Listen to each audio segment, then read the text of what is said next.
Hello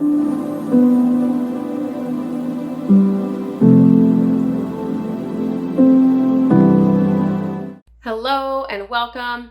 My name is Errity Green and this is Wise Women Oracle and Tarot. And today I am bringing you a pick a card reading on the outcome of your next venture. So this could be your next creative project, your next career step, your next action step in terms of your work, purpose, path. If you're curious about an outcome, this is the reading for you. So if you find you enjoy this reading or that it resonates, I encourage you to like, subscribe, press the bell icon. That way you receive notifications every single time a new reading pops up. And I also encourage you to check out my other two YouTube channels, Psychic True Crime and Wise Women Talk. You can find those linked below. Join those communities over there by subscribing.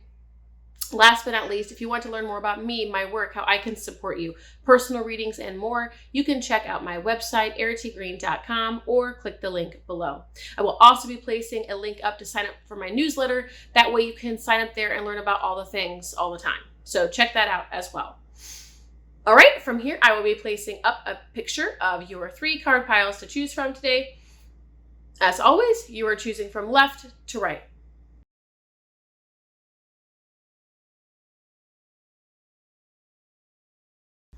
All right, card pile 1.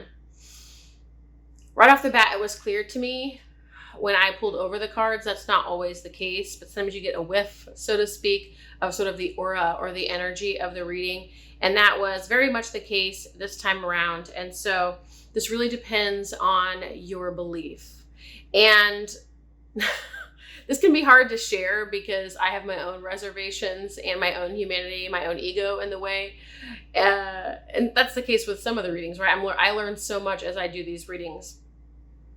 However, it is about how much you believe in it, how much you can stand behind it. It's this energy of, are you half in, half out, toe in the water, on both sides of the fence? Are you all in or are you all out? And this basically has to do with your energy. How are you showing up? Is there self-belief here? Is there confidence here? Is there belief in yourself, in this project, in this vision here? It's going to have to do with how you hold yourself, carry yourself, okay? And, that's the simple version of your reading. And we're only very early into this, so there's probably more because I know that we need advice for that kind of thing. We need guidance for that kind of message because sometimes people have a history of loss, disappointment, failure, lack of confidence, self-doubt, and they can get themselves into a habit of, once they've had that that loss, that seeming failure, that disappointment, it can be difficult to believe in oneself after that. And then they might produce, say, mediocre outcomes or not at all any outcomes, or whatever it is that they were seeking doesn't result. And then it just affirms the old belief loop, right? And then it keeps affirming it and affirming it. And that's where my own egoic aspect comes in, because a lot of times how life operates in terms of the law of attraction, and I don't subscribe to it necessarily in the way that it's taught, but basically life can kick you while you're down. It's like if you cannot get out of it on your own, it's basically too bad, so sad. It's like you have to get out of it on your own. You have to climb out yourself. You have to get yourself out of that hole because there's no other way for it to happen. There's always support. There's always wisdom. There's always love. But we're the ones who have to do the work to get ourselves out. We are always the ones who are going to have to be the ones to save and rescue ourselves from mindsets, old perceptions, old belief systems. All that stuff we have to do ourselves. And until we do, life won't reflect that back at us. And so that's a challenge again, because, there are occasional miracles, breakthroughs. Thank God, throw us a bone here. But that's that energy where I have some, and that this isn't about me, but I'm sharing because I feel like that'll be relevant for some of you. And more than likely, some of you have been there, done that, and you've been in that position where you end up digging yourself a hole one way or another because of belief, mindset, perception as a result of these old seeming losses, failures, disappointments. And then it's really hard to get out of, and then you can't change results in your life without that change. And yet that change is what's required, and yet you're not receiving any kind of external feedback or results or evidence to show you anything different. Do you see what I'm saying? So we are going to get into some advice here.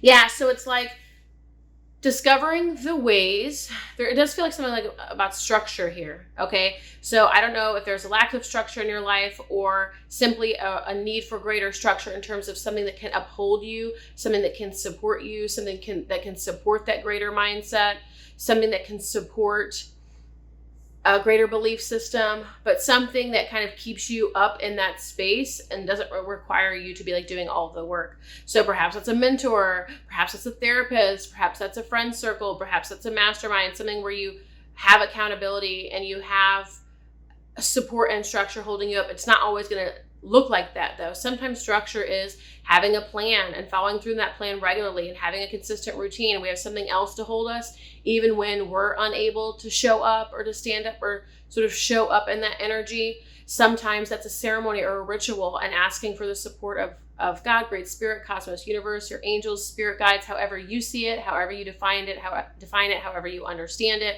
That way they can hold that energy for you in its highest possible potency, even if you're not able to, through the thick and thin ups and downs of life. There's something here about structure supporting you to maintain belief, maintain confidence, maintain execution, maintain consistency, maintain the same energy, vibration, frequency. Having that support and knowing what serves you and helps you and supports you and maintaining that vibration or not.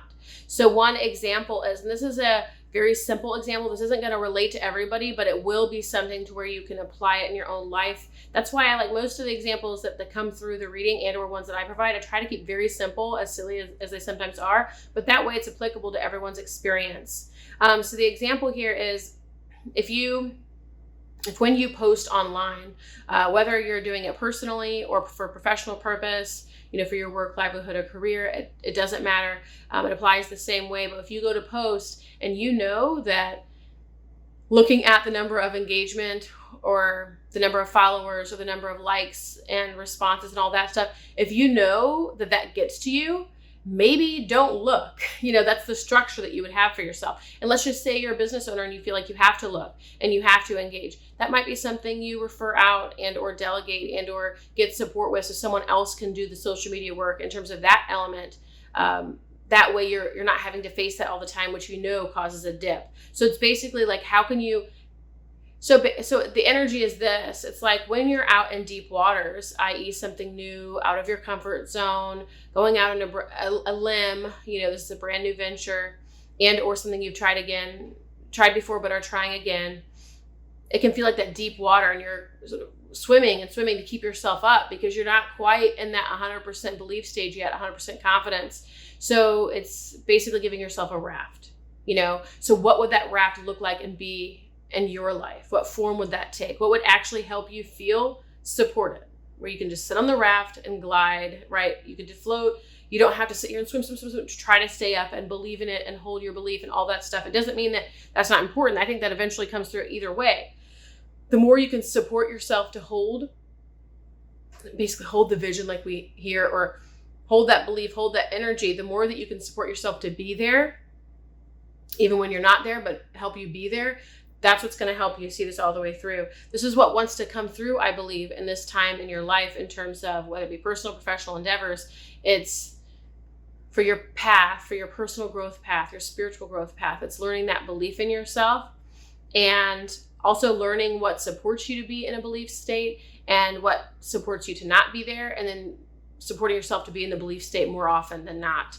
There are certain kinds of negative people in your life. We could say negative Nancy's or whatever they are, or consuming certain kinds of media or having expectations, whatever they are. If it doesn't work for you and it leads to self-doubt and questioning and giving up and not executing consistently and getting in a bad vibe, then those things are not for you. What are the things that keep you high, keep you well? I don't mean actually keep you high, like under the influence of something. I mean that keep you in that state. Find things that keep you in your element and your groove. That's what's really going to support you right now. Yeah, because you want to get into that energy of being in that energy of the Fool, like in the tarot, where it's, seeing something with fresh eyes, beginner's mind. You're going out there, almost that naive belief, that naive, it's going to work out, that naive, I know it's going to work out no matter what, that everything's going to catch you, everything's going to arise, everything's going to show up, long before the failures, losses, and disappointments. It's getting into that energy like you did it the first time, but every time, right? It's getting into that same energy as opposed to entering it with all this baggage and all of this worry or all this concern or all this self-doubt or all this questioning. It's like being able to take that leap with that same energy of the Fool and the Tarot. You might even look that up if you're unfamiliar. That's the healing that wants to happen here through this project, through this venture, is learning how to see with beginner's mind, with fresh eyes, and to be in that state of the Fool and the Tarot, no matter what your past has been. I think there's another energy here. But I think there is this energy of looking as the old energy comes up in terms of doubt. It will take the form of doubt. It will take the form of questioning. It'll take the form of maybe criticizing yourself, your inner critic. But the deeper yearning there is to contact those feelings of grief, of loss, of what it was that was lost. Face that, because that's actually the deeper, clearer wounding. That's the wounding that needs to be addressed. You might hear my dog pitter-pattering across the floor as he walks across. As soon as I say that, he turns around because he knows. But the deeper healing here, what to look at, instead of taking the doubt at face value and believing it and letting that fracture your belief for this new venture, whatever it is that you're doing, whatever it is you're creating, instead, you're going to go to the source and you're going to go straight to the wound of the thing that you lost, of the thing that disappointed you, of the thing that broke you. And you're going to let yourself cry, grieve, journal it out, dance it out. Call a friend and tell them the story. Talk about, how devastating it is. This isn't just like venting for the sake of venting. It's venting for catharsis, allowing yourself to feel through all the feels, feel all the feels, process all the feels, hit all those layers and levels. It's like these experiences come up, not necessarily just to sort of try again, but so that those old shadows, old energies can come up so that we can heal it.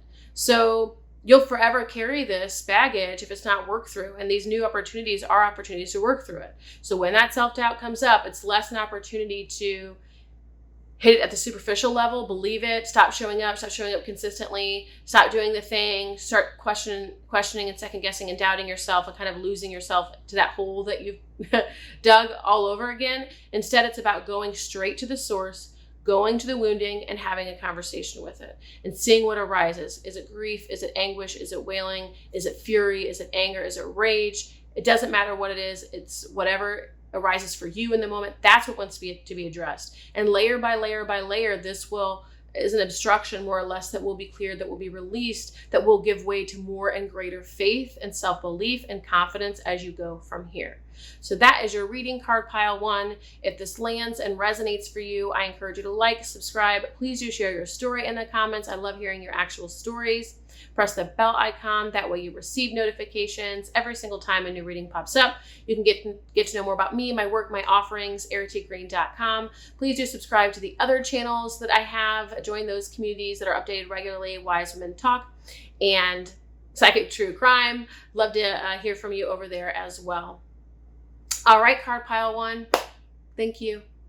Hello, card pile 2. Here for your reading today and what will be your outcome and or what I'm finding these readings are, which I didn't get to tell card pile 1 because they were the guinea pigs for this reading, but it's basically about how to ensure the best possible outcome for your creative project, new venture, whatever it is. So right off the bat, it's talking about sort of the energy that you're in. Card pile 1 talked about this a little bit, but this is a different flavor. So the energy you're in, the mindset you're in, the perception that you're in throughout the sort of creation and execution of this thing. So sometimes we can do things from a place of, like, there are different sources of motivation. Sometimes the motivation is because we feel like we have to. Sometimes the motivation is because we feel like we have to force something. Sometimes the motivation is because we told ourselves we would. Sometimes the motivation is pure and it's inspired and it's guided in the moment. So there are many different places our motivation can be sourced from. There's not necessarily a problem with one over the other, but what's coming through here for you, card pile 2, is seeing where you're guided in the moment, is letting yourself go with the flow. I don't feel the energy of like totally discounting or disregarding a plan. I think it's more about actually sort of emotional resilience or being able to work through like the ups and downs of a project and or following the flow in terms of, let me see, because there's multiple messages coming through and I want to find a way to like integrate it and blend it all in with a clear message for you. So basically, instead of allowing insecurity to guide this project, instead of allowing force and firmness and like the energy of an ox, to make this happen for the project, like instead of that kind of energy, instead of that kind of momentum, it's exploring what it's like to allow this gentler, truer, purer energy of inspiration, kind of like how nature moves. It's not necessarily through force, although there are things like volcanic eruptions and hurricanes. However, it's like that energy of something that's pure, like it's guided by inspiration, it's guided in the moment. It's true, basically. It's a true motivation, as opposed to this must be done, this has to be done. I feel bad about myself, so this has to be done. I will fail if I don't do it this way, so it will be done. Do you see what I'm saying? And I hope that I'm getting it across, because there's a lot of different ways to say this, and I'm trying my best to articulate it with card pile 2, so I apologize. But that's what it's about. It's coming from the purest place possible within yourself. But I also feel like part of this is because you might tend to, card pile 2, this is going to be for everybody, but I do feel like it's a healthy majority of you tend to get lost in the emotional ups and downs of a project. And you might believe that. You might believe that emotional reactivity, that emotional roller coaster to be true. So it's like, again, you're responding to the emotions and your feelings about it and your thoughts about it, as opposed to the truth of the creative project itself, if that makes sense. So you're being asked to trust the flow and trust the flow that does go up and down, here and there, left and right, to trust the flow. It's almost like recognizing that life tends to take care of itself and resolve it itself, as long as we maintain a certain energy. And so for you, it's about learning to navigate sort of the ups and downs, highs and lows, pitfalls of something coming to life, being brought to fruition. And I feel like that's what you're learning right now, being able to source your motivation from a higher mind or a higher set of values, or a truer truth, we'll say, as opposed to, again, those things we were talking about earlier, like, oh, I better do this and I better do this now, otherwise it's going to fail and it's all going to go to crap, and you know what I'm saying? So that kind of energy. Yeah, it's like, what do we get? Being much more playful with it, letting it be fun, letting it be enjoyable, letting it be easy. So what are some ways to have fun with it? For the love of it, doing it for the love of it, loving what you do, doing what you love. How do you make this fun? How do you make this playful? So again, getting into the energy of making it fun, not a have to or a must do, or if I don't do this. Okay, so there's a certain energy of avoidance. There's energy of escape avoidance, and there's energy of, for lack of a better term, pursuit. There's probably a better one, but it more so stems from, say, unadulterated desire. Avoidance is all about behaving in order to avoid a negative outcome, right? So avoiding catastrophe, avoiding loss, failure, disappointment, catastrophe, that kind of thing. That energy never feels good. So if we are engaging in that kind of energy primarily for a project, like we might even be telling ourselves it's positive, but the deepest level is just to avoid fear, failure, rejection, disapproval. That's not the best energy we can use in terms of fueling our creative project, our career, whatever it is that we're working on. Then there's the energy of desire, or unadulterated desire. So it's more of this pure, clean energy of something for the love of it. I love this, so I'm doing this. I love this, so I'm sharing this. I love this, so I'm inviting people to join me. I love this, I love this, I love this. And that love, that desire, that purity brings you to want to share, brings you to want to sell. I don't know what your project is, brings you to want to do, brings you to want to create, brings you to want to share. I think I said that. But there's that, do you see the difference in that energy? One's avoidance, one's desire, and it's learning to be more in that state of desire as opposed to avoidance. Avoidance is also attached to outcomes, whereas desire is doing it for the love of it. So whether or not something results or not, they still love it. Regardless of what it produces, creates, or brings forth, there's still a love for it. Okay? So that's what's coming through here. So there is something here about having boundaries with yourself and being more disciplined. And I think this is, again, primarily about being disciplined with your mind chatter, and your emotions. And it might having to, for, again, lack of a better term or phrase, but putting yourself on a leash, i.e. noting when your thoughts are sort of trailing off into the oblivion and calling them back and focusing on a better feeling thought, a better feeling emotion. This is noticing when you start to ride the waves of emotion as opposed to focusing on just what needs to be done. Just being a little bit more disciplined with yourself, reparenting yourself, having a little bit more discipline and boundaries for yourself so you can really stay on track and stay in that energy of desire. Okay, for the love of it, doing it for the love of it, and loving what you're doing and doing it for the love of it. Okay, curtailing all that other stuff.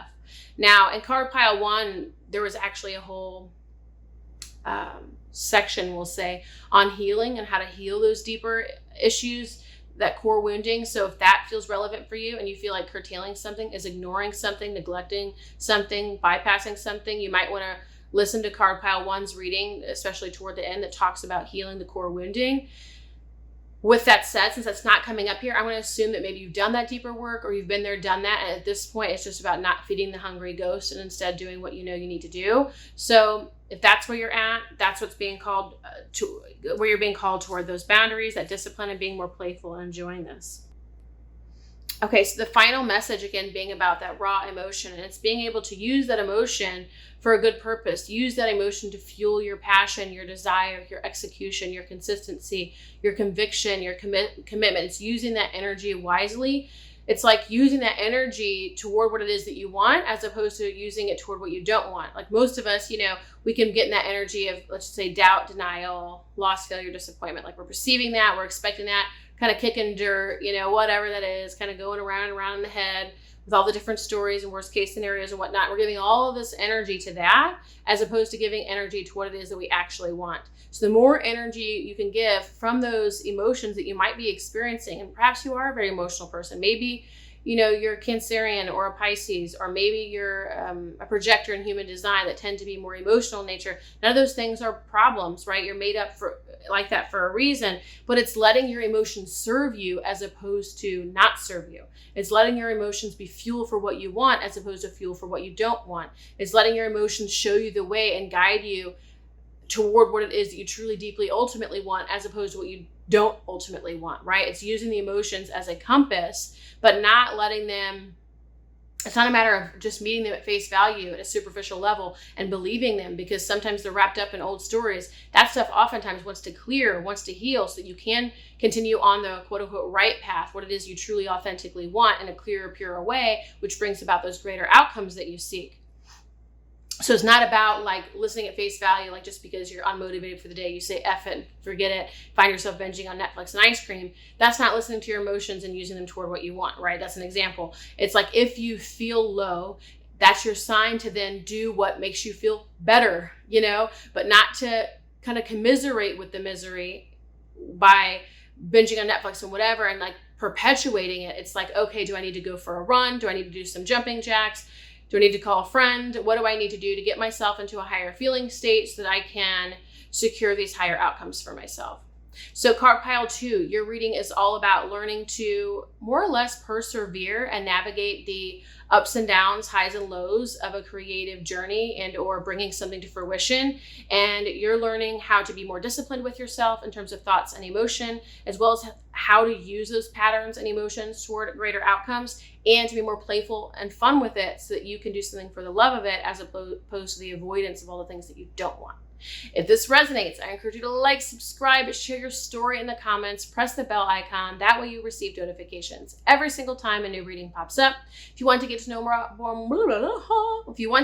more about me and my work and personal readings, you can check out the details below or visit erritygreen.com. And last but not least, please do check out my other YouTube channels. You can subscribe to those communities, Psychic True Crime and Wise Women Talk. I will see you next time. Thank you, card pile 2.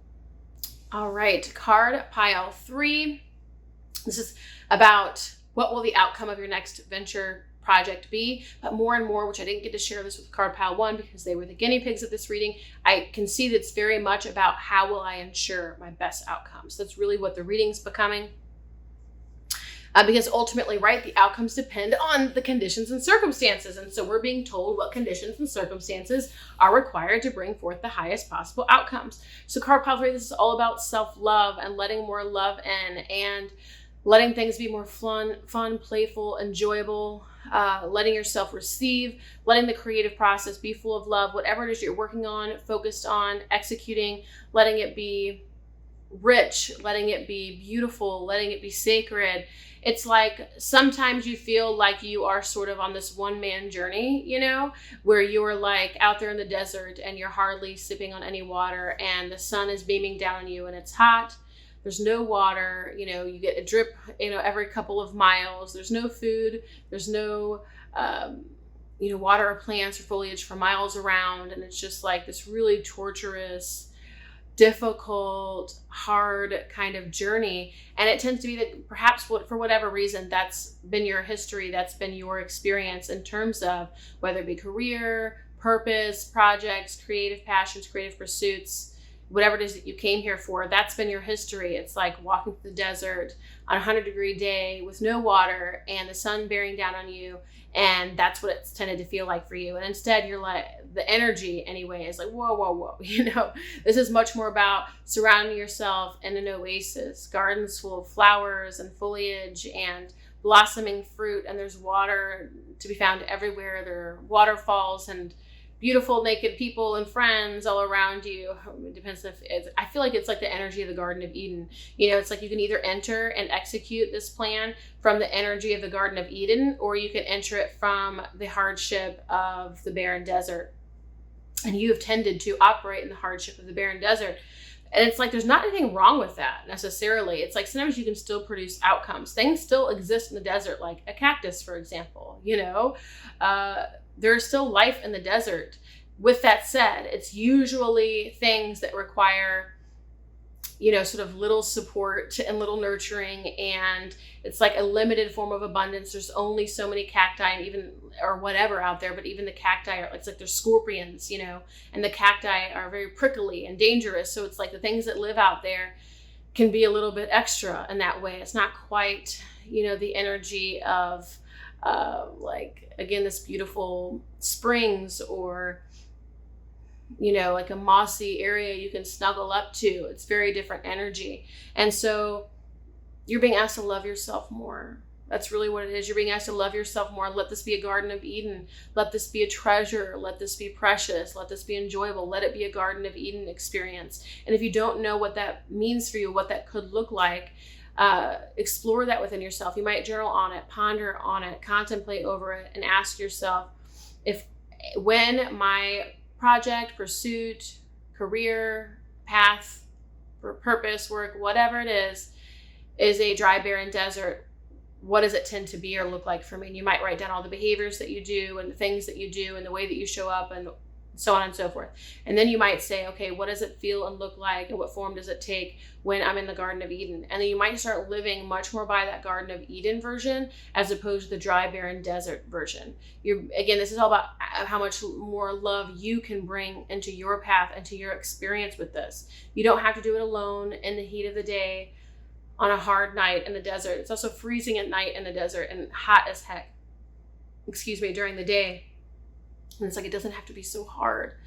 It doesn't have to be so bare. And it doesn't have to be so undernourishing. So it's like, how does it look when it's a Garden of Eden? How does your life look? How are you served when it's a Garden of Eden? And it's following that path in that direction, because it's saying, it's a part of that energy is because you'll notice, like the one I want you to consider too, how two people would be depending on their circumstances and conditions. So if someone is in a desert, I want you to even consider or register the kinds of thoughts that they would be having, okay? And the kinds of thoughts someone would be having if they are in the Garden of Eden. Today, I swear, all sorts of stuff. Yes. Woo! Excuse me. You might consider what kinds of thoughts someone in the desert would be having as compared to someone who was in the Garden of Eden, the kinds of feelings and emotional experiences they would be having. Because a couple of things. The person in the desert is probably having more critical thoughts, but a flip side of it being too is that the person who's having more critical thoughts is probably creating the desert. Do you see? It is a creation of our own doing. And so obviously that's why you're here. That's why you're on this reading. That's why you're getting the chance to be able to switch that up for yourself. But it's getting to know these two states and learning to choose the Garden of Eden. And that's going to be based on what thoughts you think. At the very least, if you can't choose your thoughts, It's going to be in what you give your attention to. You know, are you feeding those thoughts and giving into those thoughts and believing those thoughts? Because it's like you're holding yourself back from your own jewels, from your own joy, from your own pleasure. And, you know, when we choose to pursue something, whether it's buying a home, you know, a new career venture, if it's investing in something new, a new creative passion or pursuit, whatever that is for you, we can do it either way. Again, there's no problem with which way you choose, but one is much more self-loving. One allows you all the jewels now, not just at the end based on the result, but it gives you all the jewels now to where it almost makes the outcome, I don't say pointless, but you don't need the outcome to feel good. You already have it. So you're not relying on that outcome to fix something, change something, improve something, right? You're giving yourself all the jewels now, not having to wait until it's over and done, and then deciding what jewels you get based on that outcome. Okay, that's really important for you all. Yeah, because it's like, I feel this really beautiful energy of love, and I don't, you know, it's gonna be different for everybody, but there's this beautiful blessing and honoring of, you know, from ancestors, spirit guides, angels. There's this beautiful holding, the sacred space of love that's being offered to you in this invitation to open up, to love, to let yourself be loved, to let yourself be carried, to let yourself enjoy. It's like it doesn't have to be a dry, barren death. That's up to you. You can give yourself all the jewels now. Okay. And you might say, well, what kind of jewels? You know, I don't have any money, and, you know, it doesn't have to be literal, right? Write down, what are the most important things to you? What do you value most? What matters most to you? Those are your jewels. Let yourself have those now, and don't make them contingent on this outcome. Okay. And then I also want you to decide, because this is just leveling the playing field. Because when we tend to put all of our eggs in one basket, or put something on a pedestal, or get really attached to something, it makes that thing actually less likely. It's just how things work. I don't always love it. It can even trigger me as a human, because it gets really annoying that, like, life is on our side, but it's not on our side. It's all at the same time. It's like, you get to figure it out, have fun, you know? And so I would write down, let me see how I want to phrase this. I would write down your plan of action based on whether you get the thing, experience the thing, whatever the highest possible outcome is. And then I'd write down the action plan, what it's going to look like if you don't get the outcomes that you seek from this particular venture, right? And you're just taking a look at what your plan is, what the consequences are, and what your next step is, no matter what. This does a couple things. One, it brings you face to face with your worst case scenario, your worst case fear, so that you can just look at it and be aware of, oh, okay, so basically I would just be doing the same thing I am now. Not as terrible as I thought. Sometimes it helps to face that worst case scenario, that biggest fear of it not working out, it not being the thing. Because we're like, oh, we would just do what we do now. Cool. Can't be that bad, right? Especially if you've allowed yourself to have some jewels right now, whatever they are for you. We're not putting all of our eggs in a basket. We're already allowing eggs to be here. And then you're going to come up with that action plan too, where it's like, okay, so if the best thing happens, this is what I do next. If the worst thing happens, this is what I do next. And now you know exactly what your plan is, no matter what. So you don't have to worry or concern yourself or put a lot of energy in the problems or the worrying or the concerns, which then prevents you from experiencing the moment now as it could be in this space of letting yourself have the jewels. Yeah, so I feel like there's a history here of again, holding yourself back, going at it alone. Take a look at this energy. Like, I can't even begin to describe it to you. Show you. This is the energy of where you've been at in your previous creative pursuits. You see this? Going at it alone in the dark. It's a challenge. It's a hardship. Maybe even not even emotionally or physically nourished. Not letting yourself have the jewels. It's barren. It's desolate. You know, she's even a little bit, I don't want to say stingy, but she's just not letting herself have the jewels. You know, everything's very conditional. Well, if you get the thing, then you get the things. Got to be a good little girl or whatever, right? These are all like, you have to apply them for yourself. But then also carrying all this energy and baggage from the past of, that feels like the energy of all the rules and shoulds and things that maybe you had to follow as a kid. Now you're still following through all that. There's stuff here that's tied to the past. I'm not going to take it too long into this reading because we're at time for this reading, but I would explore some of the deeper roots and undercurrents of this particular path. That way you can take a look at, you know, just the history and the root of going at it alone and making it hard and not allowing yourself the jewels, where that comes from, where it is rooted from, how it began.